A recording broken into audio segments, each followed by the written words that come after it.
যুব সমাজের অবক্ষয় রোধে আমাদের করণীয় কি হবে? আজকের এই বিষয় শোহদায়ে কারবালা মাহফিলে কেন দেওয়া হয়েছে?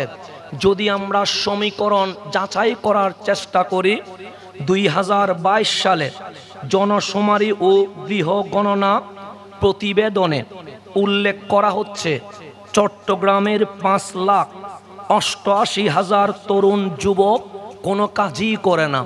কেউ হয়তোবা মাদক সেবী হয়ে আছে, কেউ হয়তোবা কিশোর গ্যাংয়ে আছে, কেউ হয়তোবা গেমস আর নাটক জেনা বেবিচারে আছে। চট্টগ্রামে যদি 5,88,000 যুবক কোনো কাজই না করে, তাহলে সারা বাংলার যুবকের কি অবস্থা? সারা বাংলার যুবক যদি এই অবস্থা হয়, সারা বিশ্বের যুবকের কি অবস্থা? বর্তমান গবেষণা বলছে সমগ্র বিশ্বে 600 কোটিরও বেশি মানুষ আছে, তার চেয়ে 200 কোটিরও কম মুসলমান আছে।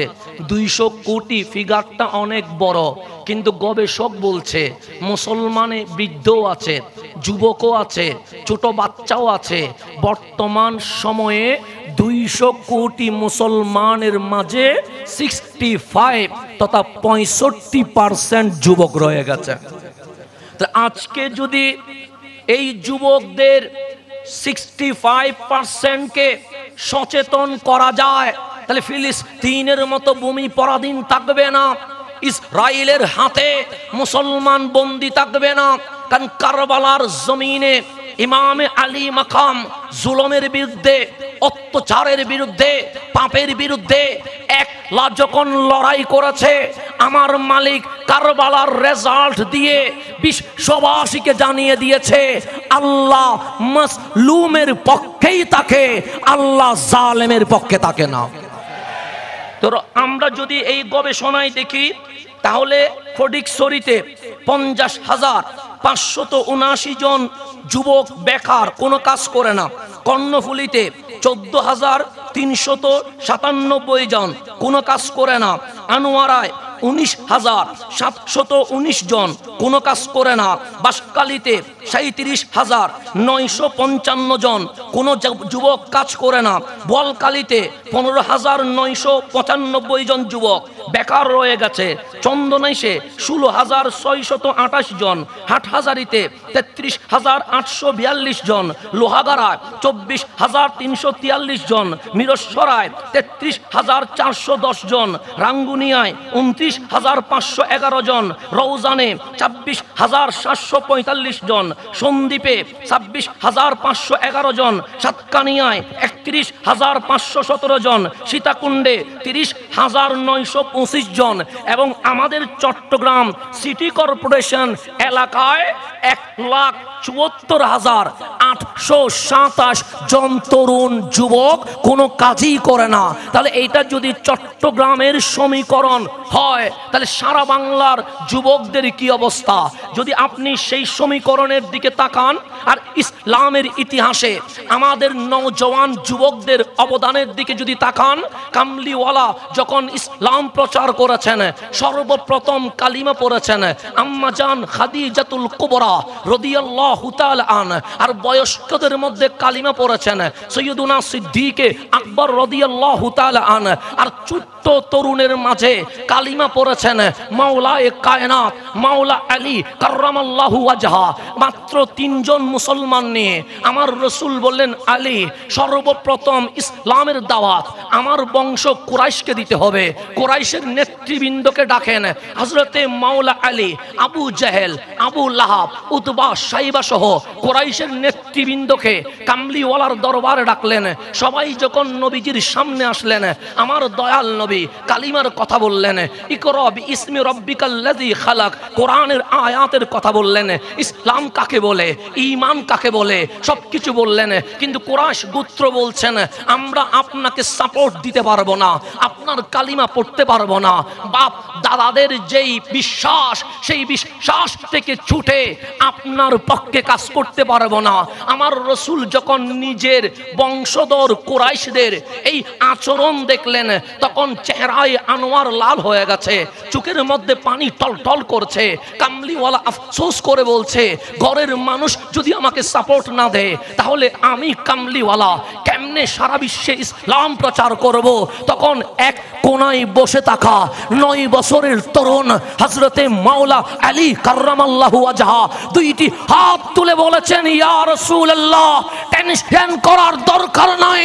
কেউ যদি আমার নবীর কদমে সাপোর্ট না দেয়, আমি একলা আলী আপনার সাথে রয়ে গেছি। সেই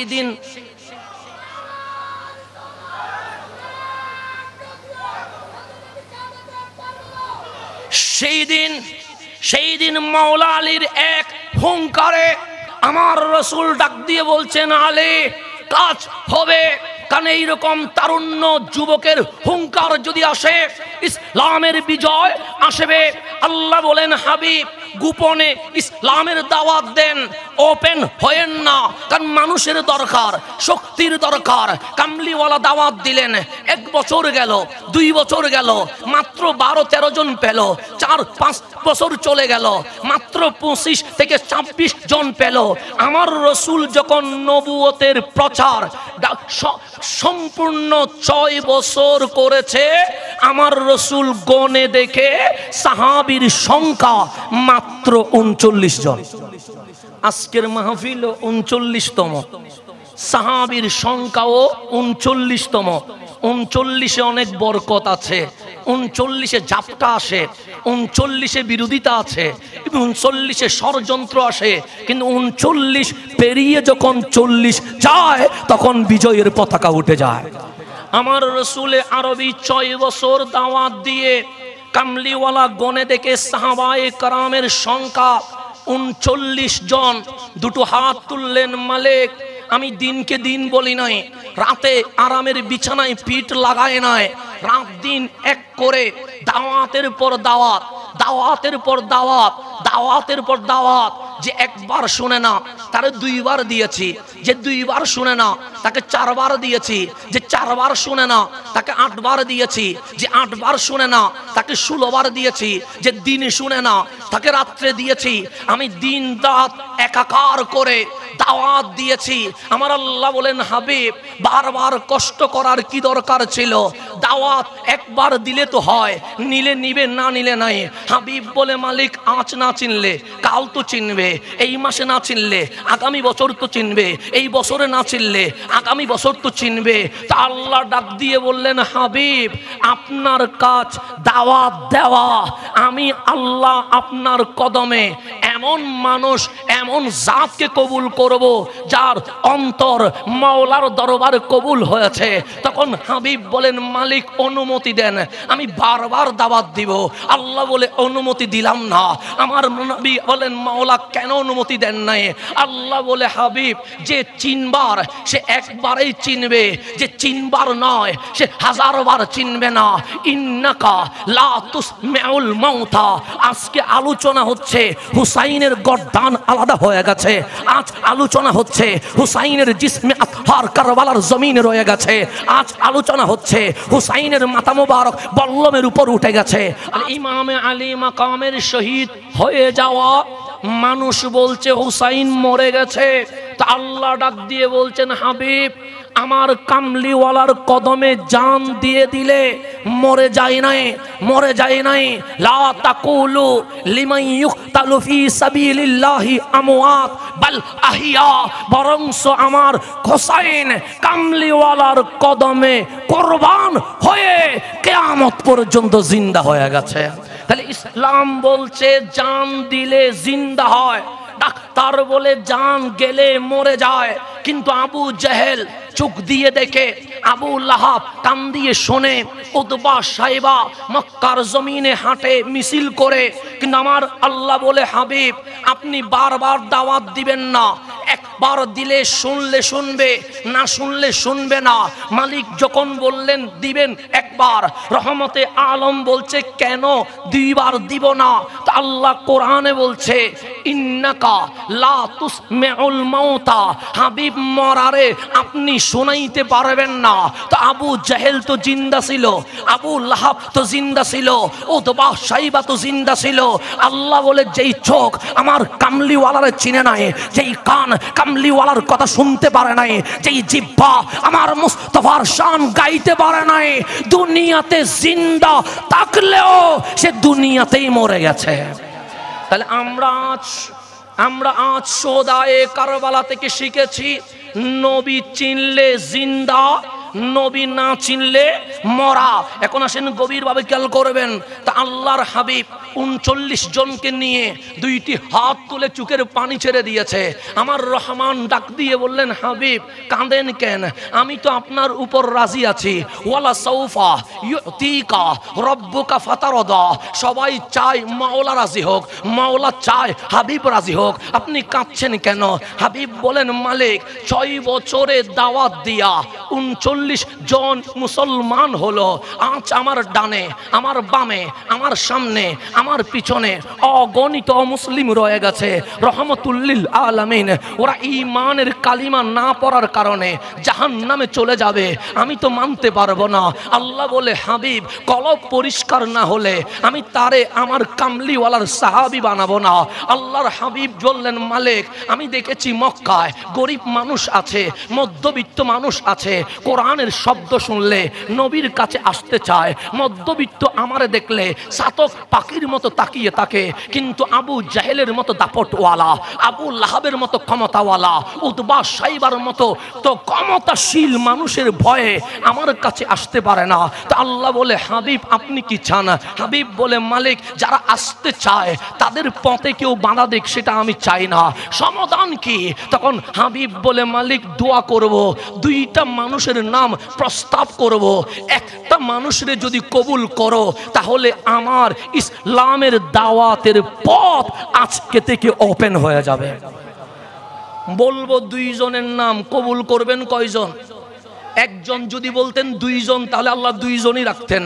আল্লাহ বলেন হাবিব কবুল বলেন। তখন হাবিব বলেন মালিক এই ইসলামের প্রচারের জন্য হয়তো আবু জাহেলকে আমার উম্মত হিসেবে, নয়তো ওমর ইবনুল খাত্তাবকে আমি মুস্তাফার সাহাবী হিসেবে কবুল করে নেন। আল্লাহ বলে দোয়া কবুল।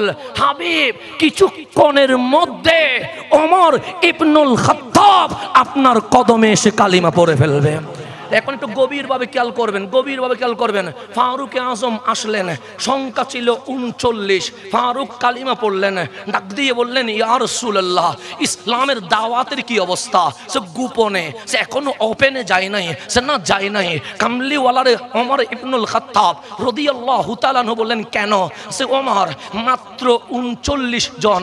ওমর বলে আমি সহ, আমার হাবিব বলে 40 জন। আজকে যখন ওমর এসে গেছে ইসলাম আর অপ্রকাশ্যে গোপনে থাকবে না, ওপেন হয়ে যাবে। 2টা লাইন হয়ে যাক, 20 জন করে। একটার সামনে ফারুক আজম থাকবে, আর একটার সামনে নবীর চাচা হামজা থাকবে, আর আমার নবী সামনে থাকবে, কামলিওয়ালার সামনে। 2টা লাইন হয়ে গেছে, 40 জনের কাফেলা আছে বের হয়ে গেছে।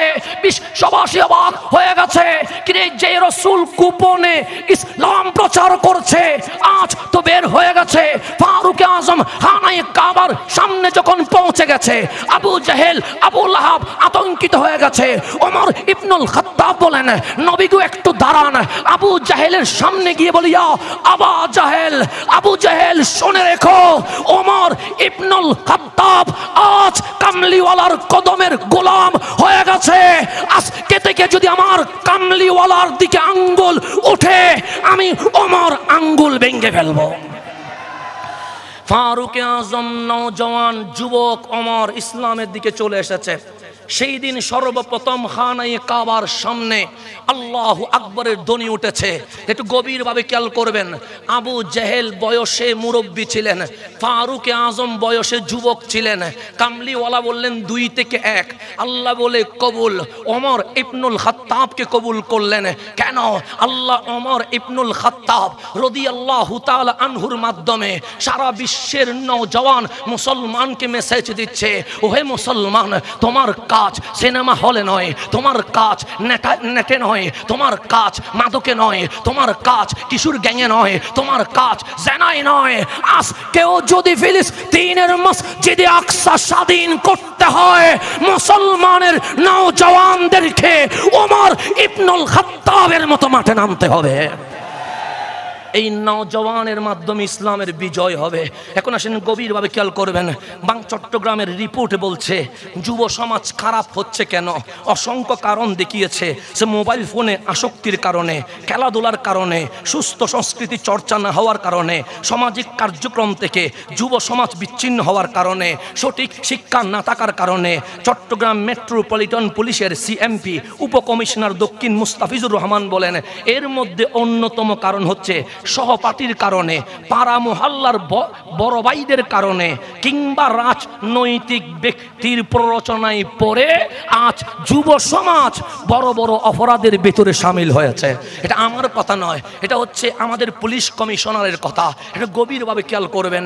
যেটা আজ 1400 বছর পরে এসে স্বীকার করছে, 1400 বছর আগে আমার মাওলা কোরআন অ্যালাউন্স করেছে, তোমার হিরো কখনো খেলোয়াড় হতে পারে না, তোমার হিরো কখনো নায়ক হতে পারে না, তোমার হিরো কখনো লিডার হতে পারে না। কারণ লিডার ততক্ষণ তোমার ইউজ করবে যতক্ষণ লাগে।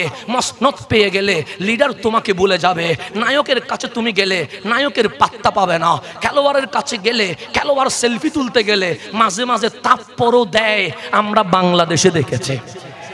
তাহলে আপনি গভীরভাবে খেয়াল করবেন, যাদের পিছনে আমরা দৌড়ছি তারা আমাদেরকে নিয়ে ভাবে না।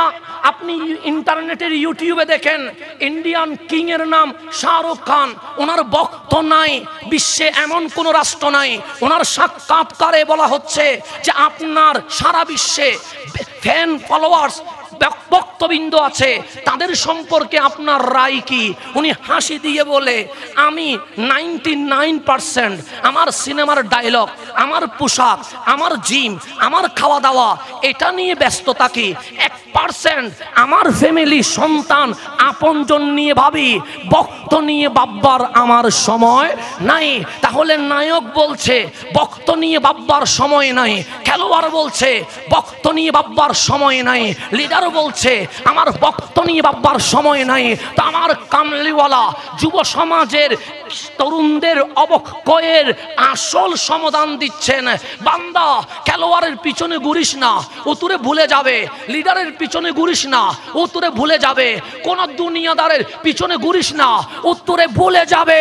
ওয়ালামু আন্না ফীকুম রাসূলুল্লাহ, যিনি কবরে, হাসরে, নসরে, ফুল সিরাতে ভুলবে না, উনি রহমাতুল লিল আলামিন। তোমাদের মাঝে আমি নবী কামলিওয়ালারে দিয়ে দিয়েছি। পাগল যদি হতে হয় আমার মুস্তাফার পাগল হয়ে যাও। বাস, আমার কথা 1 মিনিটে শেষ। এই তরুণ সমাজকে অবক্ষয় রোধে তাদেরকে আনার জন্য 4টা কাজ করতে হবে। 1 নাম্বার, তাদেরকে মোবাইলের আসক্তি থেকে সরিয়ে আনতে হবে। 2 নাম্বার, সঙ্গী নির্বাচনে তাদেরকে সাবধান থাকতে হবে। 3 নাম্বার, ইসলামী শিক্ষায় শিক্ষিত করে তারপর সাধারণ শিক্ষা দিতে হবে। 4 নাম্বার, কর্মসংস্থান ও শিক্ষায় মেধাবীদেরকে মূল্যায়ন করতে হবে। তাহলেই যুব সমাজ অবক্ষয় রোধ থেকে ফিরে এসে তরুণ বাংলার, তরুণ সমাজে সোনার বাংলাদেশ গঠন করবে। এই প্রত্যাশায় বিদায় নিচ্ছি। আসসালামু আলাইকুম ওয়া রাহমাতুল্লাহ।